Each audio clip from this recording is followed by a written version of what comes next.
So hi everyone. So we're back with the build. I thought I'd give a quick update on where we are with the perpetual calendar. Got a lot of progress made. I hope you tune in, hope you subscribe. It should be real interesting. Like I said, every time I make some progress, we'll get on and show what I've done. I'm showing more about the system now than the build, but we'll get back into actually machining parts and making parts. Hope you're enjoying it. If you are, please subscribe, leave some comments. Thanks a lot. Let's get to the clock and see what we've got going. All right, so what we've got, as you can see, I've got a lot of the motion work for the perpetual calendar in place. So again, here's where your main dials go. Second hand's gonna go up here. Down here, this hand is gonna show us what month of the year it is. You know, December, January, February.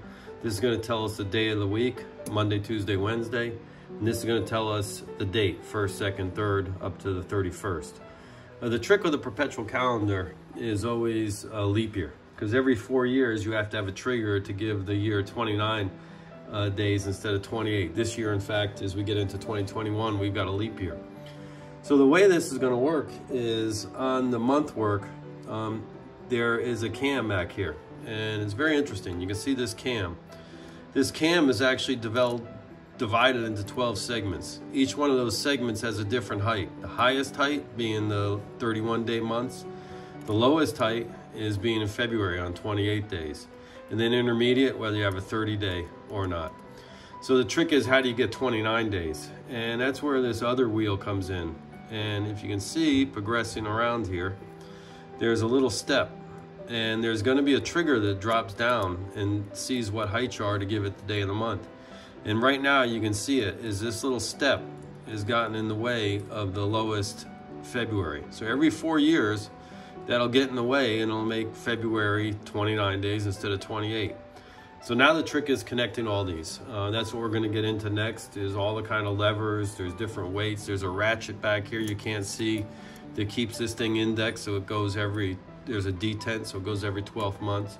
So a lot of complexity as you bring in these different parts and make it all work together so they can trigger off each other.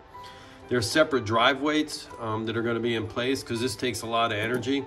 And so the mainspring that we've shown this before, I don't have this mainspring installed, but this mainspring gives the power for the clock and the pendulum. But for the perpetual calendar, there's actual weights that will need to be winded up.